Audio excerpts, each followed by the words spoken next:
Hello friends, स्वागत है आप सभी का ऑनलाइन प्रिपेयर चैनल में। फ्रेंड्स, आज के वीडियो में हम बात करेंगे स्नातक यानी कि यूजी कोर्सेज की प्रवेश प्रक्रिया सत्र 2024-25 के लिए ऑनलाइन एडमिशन फीस कैसे पे करें। फ्रेंड्स, ये हायर एजुकेशन का ई प्रवेश पोर्टल है। इसी पोर्टल के माध्यम से हम प्रवेश की संपूर्ण प्रक्रिया को कंप्लीट करेंगे। इस वेबसाइट की लिंक वीडियो के डिस्क्रिप्शन बॉक्स में दे दी जाएगी। आप उस लिंक पर क्लिक करके डायरेक्टली इसी वेबसाइट पर पहुंच जाएंगे। यदि आप मोबाइल से एडमिशन फीस पे कर रहे हैं तो वेबसाइट ओपन करने के बाद इस 3 डॉट पे क्लिक करें।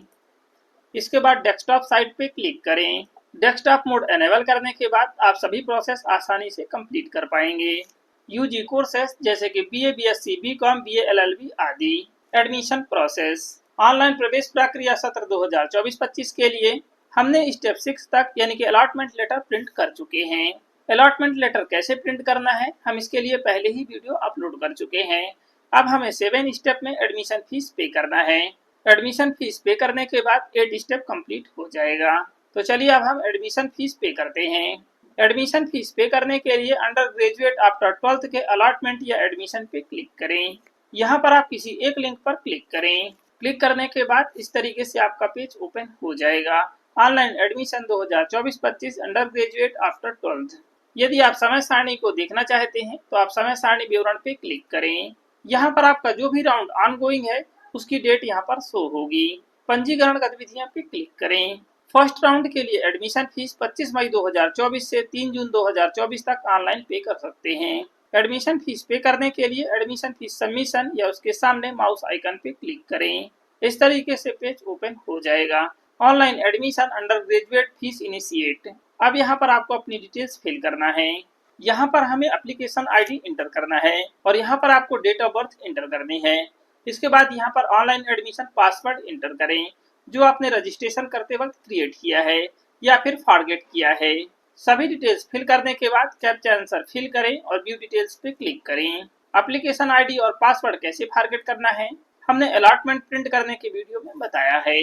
यदि आप यहां से भी एप्लीकेशन आईडी को सर्च करना चाहते हैं तो इस लिंक पर क्लिक करके सर्च कर सकते हैं। और यदि आप पासवर्ड को फॉरगेट करना चाहते हैं तो आप फॉरगेट योर पासवर्ड पे क्लिक करके पासवर्ड फॉरगेट कर सकते हैं। इसके बाद यहाँ पर सभी डिटेल्स फिल करें और व्यू डिटेल्स पे क्लिक करें। व्यू डिटेल्स पे क्लिक करने के बाद इस तरीके से आपका पेज ओपन हो जाएगा। अब यहाँ पर आपके अलॉटमेंट डिटेल्स शो हो रही है। यहाँ पर आपका अलॉटेड कॉलेज है और यहाँ पर अलॉटेड कोर्स है। यहाँ पर आपको सभी इंपॉर्टेंट इंस्ट्रक्शन को रीड कर लेना है। यहाँ पर आपको अपनी चॉइस सिलेक्ट करना है। मैं इस चरण में आवंटित कॉलेज या कोर्स में प्रवेश लेने के लिए इच्छुक हूँ। यहाँ पर आपको जो भी कॉलेज या कोर्स अलॉट हुआ है यदि आप इसमें प्रवेश लेना चाहते हैं तो इस विकल्प को सिलेक्ट करेंगे। सेकेंड विकल्प है अपग्रेड। मैं इस चरण की आवंटित कॉलेज या कोर्स में अपग्रेड में भाग लेना चाहता या चाहती हूँ। यदि आप इस अलॉट किए गए कॉलेज या कोर्स में एडमिशन नहीं लेना चाहते हैं तो आप अपग्रेड का विकल्प सिलेक्ट कर सकते हैं। यदि आपको अपग्रेड का कॉलेज अलॉट होता है तो आप उसमें एडमिशन ले सकते हैं और एडमिशन फीस भी पे कर सकते हैं। यदि आप अपग्रेड करना चाहते हैं तो अपग्रेड को सिलेक्ट करें। इसके बाद आपको अपग्रेड कॉलेज कोर्स पे क्लिक करना है। यदि आप कॉलेज या कोर्स को अपग्रेड नहीं करना चाहते हैं, इस अलॉट कॉलेज या कोर्स में एडमिशन लेना चाहते हैं तो आप फर्स्ट विकल्प को सिलेक्ट करें। इस तरीके से आपका पेज ओपन हो जाएगा। अब यहाँ पर आपको नेशनल एजुकेशन पॉलिसी के तहत सब्जेक्ट सिलेक्ट करना है। यहाँ पर आपको मेजर सब्जेक्ट यानी कि मुख्य सब्जेक्ट सिलेक्ट करना है। इनमें से आप जो भी मुख्य विषय रखना चाहते हैं उसे आप सिलेक्ट करें। मुख्य विषय सिलेक्ट करने के बाद माइनर सब्जेक्ट सिलेक्ट करना है यानी कि जिसे आप मुख्य सब्जेक्ट से थोड़ा कम प्रेफरेंस देते हैं, या सेकेंडरी सब्जेक्ट। आप दो में से कोई एक सब्जेक्ट सिलेक्ट करें। आप अपने अकॉर्डिंग सब्जेक्ट को सिलेक्ट करें। इसके बाद आप ओपन इलेक्टिव सब्जेक्ट सिलेक्ट करें यानी कि आप सबसे कम प्रमुखता का सब्जेक्ट सिलेक्ट करें। यहाँ पर आप ओपन इलेक्टिव में इन सब्जेक्ट के अलावा भी सिलेक्ट कर सकते हैं। यदि आप ओपन इलेक्टिव में मेन सब्जेक्ट के अलावा सिलेक्ट करते हैं तो आप अपने कॉलेज में संपर्क जरूर कर लें। यदि आप एलिजिबल हैं, सिलेक्ट कर सकते हैं, तभी आप उन सब्जेक्ट को सिलेक्ट करें। यदि आपको सब्जेक्ट सिलेक्ट करने में समस्या आ रही है या आप सब्जेक्ट सिलेक्ट करने के बारे में नहीं जानते हैं तो आप कॉलेज में जरूर संपर्क कर लें। इसके बाद ही सब्जेक्ट सिलेक्ट करें। हालांकि एक बार आपको सब्जेक्ट चेंज करने का भी ऑप्शन दिया जाता है, किंतु फिर भी आप अपने कॉलेज से संपर्क करके सब्जेक्ट फिल करें। इसके बाद यहाँ पर वोकेशनल सब्जेक्ट यानी कि व्यावसायिक सब्जेक्ट सिलेक्ट करें। यहाँ पर भी आप अपने अकॉर्डिंग वोकेशनल सब्जेक्ट सिलेक्ट करें। यहाँ पर आपके कॉलेज के अकॉर्डिंग वोकेशनल सब्जेक्ट शो होंगे। इनमें से आपको कोई एक सब्जेक्ट सिलेक्ट करना है। आप अपने अकॉर्डिंग वोकेशनल सब्जेक्ट सिलेक्ट करें। वोकेशनल सब्जेक्ट सिलेक्ट करने के बाद प्रोजेक्ट या इंटर्नशिप सिलेक्ट करें। यहाँ पर प्रोजेक्ट या इंटर्नशिप के बारे में दिया हुआ है। यहाँ पर फील्ड प्रोजेक्ट का है, इंटर्नशिप का है, अप्रेंटिसशिप का है और यहाँ पर कम्युनिटी इंगेजमेंट एंड सर्विस का है। यहाँ पर आप प्रोजेक्ट या इंटर्नशिप के बारे में रीड कर सकते हैं। रीड करने के बाद यहाँ पर आपको प्रोजेक्ट या इंटर्नशिप या फिर अप्रेंटिसशिप या फिर कम्युनिटी इंगेजमेंट एंड सर्विस करना है। आप अपने अकॉर्डिंग सिलेक्ट करेंगे। यहाँ पर आपको सभी सब्जेक्ट सावधानी पूर्वक सिलेक्ट करना है। यदि आपको सब्जेक्ट सिलेक्ट करने में समस्या आ रही है तो आप अपने कॉलेज में संपर्क कर लें। इसके बाद ही सब्जेक्ट सिलेक्ट करें। अब यहाँ पर आपको अदर डिटेल्स फिल करना है। कोरोना वैक्सीनेशन का स्टेटस सिलेक्ट करना है। यदि आपने वैक्सीनेशन नहीं कराया है तो नहीं सिलेक्ट करें।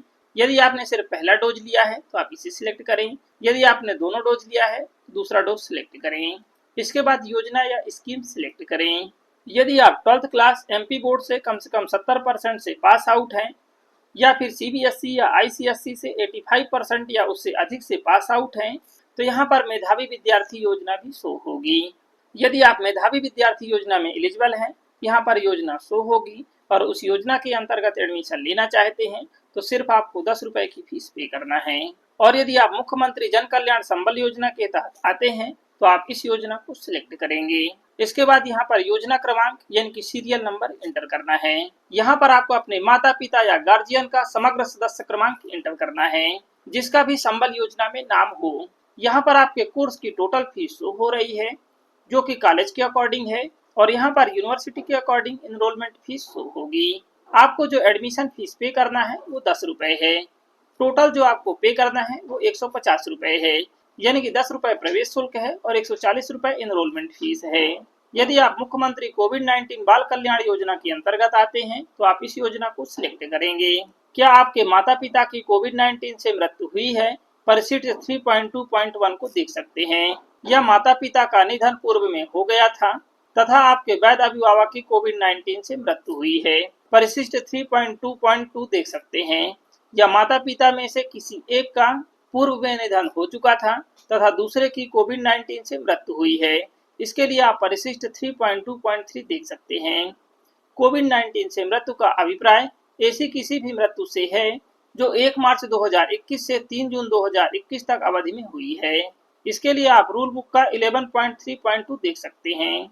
यदि आप इस रूल के अंतर्गत आते हैं तो यहाँ पर आप यस या नो सिलेक्ट करें। क्या आपको मुख्यमंत्री कोविड-19 योद्धा कल्याण योजना का लाभ प्राप्त है या आपके मृतक माता या पिता ऐसे शासकीय सेवक या शासकीय उपक्रम के सेवक थे जिन्हें पुरानी पेंशन स्कीम के अंतर्गत पेंशन पाने की पात्रता हो?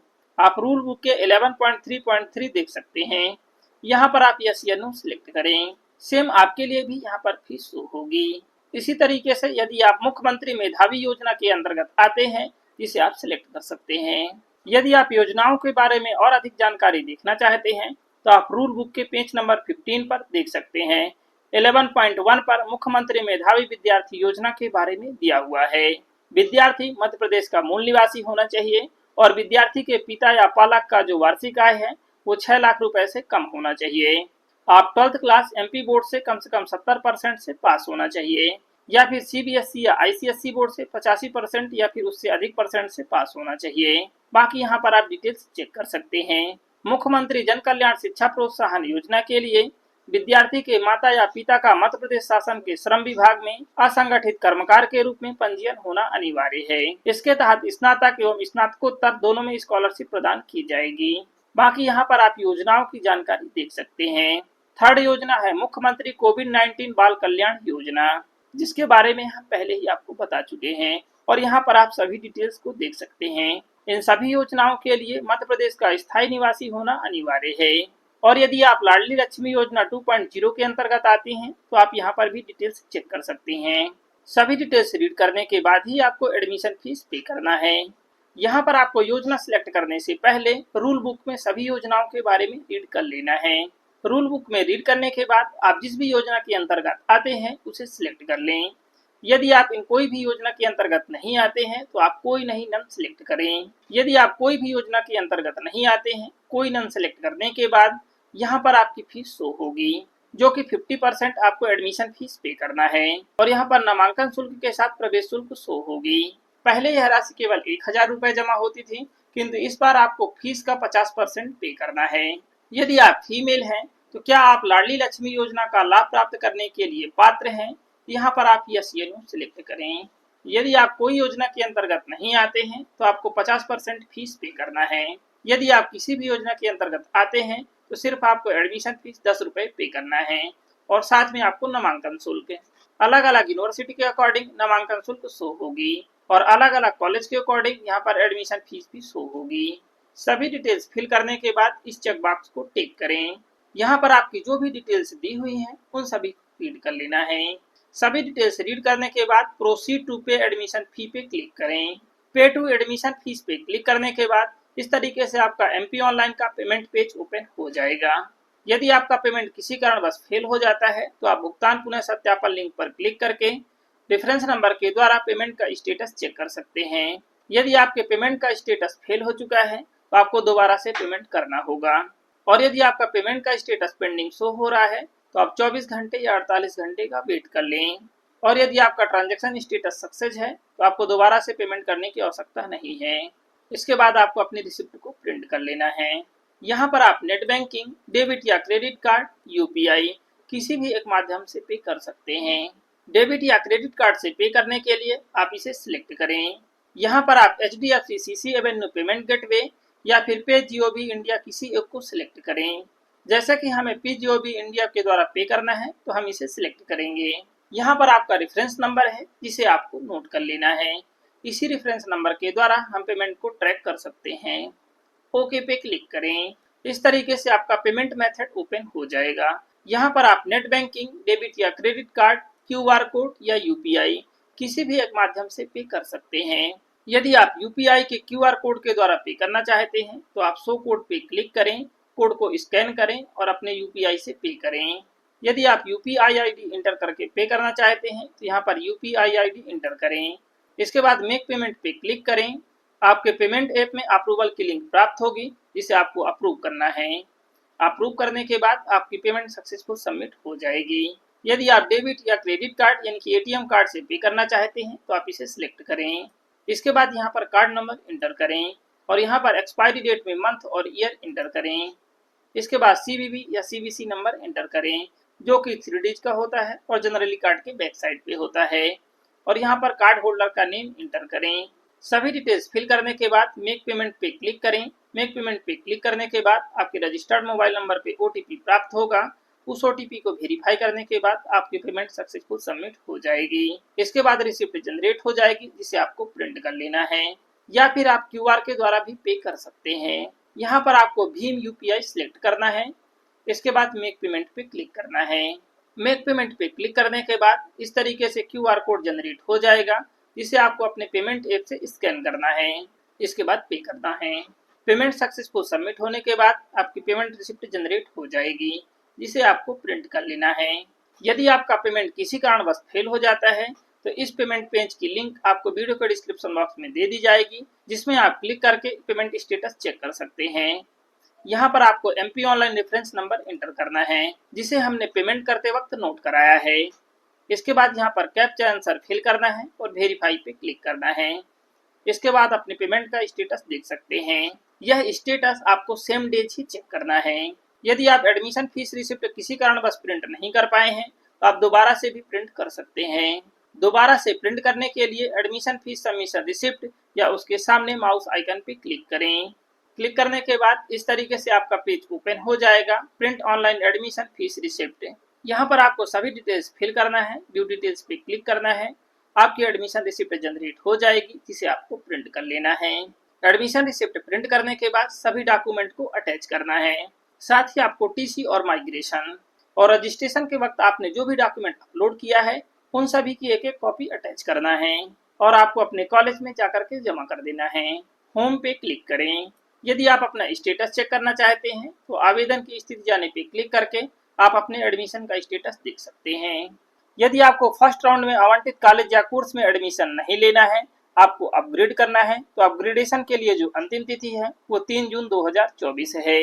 यदि आपने अपग्रेड का विकल्प भर दिया है तो इसके लिए जो आवंटन है वो 6/6/2024 को जारी किया जाएगा। यदि आपकी सीट अपग्रेड कर दी गई है तो आप 6/6/2024 से 10/6/2024 तक सेम तरीके से एडमिशन फीस को पे करें। यदि आपको कॉलेज या कोर्स को अपग्रेड नहीं किया गया है तो आपको फर्स्ट अलॉटमेंट की ही कॉलेज कोर्स शो होगी। यदि आप उस कॉलेज में एडमिशन लेना चाहते हैं तो एडमिशन फीस को पे करें। यदि आप एडमिशन नहीं लेना चाहते हैं तो नेक्स्ट राउंड के लिए चॉइस फिलिंग करें। यदि आप चॉइस फिलिंग करना चाहते हैं तो चॉइस फिलिंग के लिए सेम प्रक्रिया है। यदि आपने एडमिशन फीस पे कर दिया है तो आपकी एडमिशन की प्रक्रिया कंप्लीट हो चुकी है।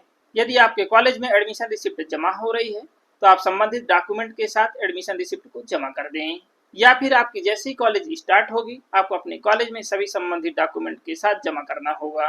यदि आपको एडमिशन फीस पे करने से संबंधित कोई भी समस्या आ रही है तो आप MP ऑनलाइन के इस नंबर पर संपर्क कर सकते हैं, या फिर आप हायर एजुकेशन के हेल्पलाइन नंबर पर भी संपर्क कर सकते हैं, या फिर आप ईमेल आईडी पर अपनी समस्या को लिख सकते हैं।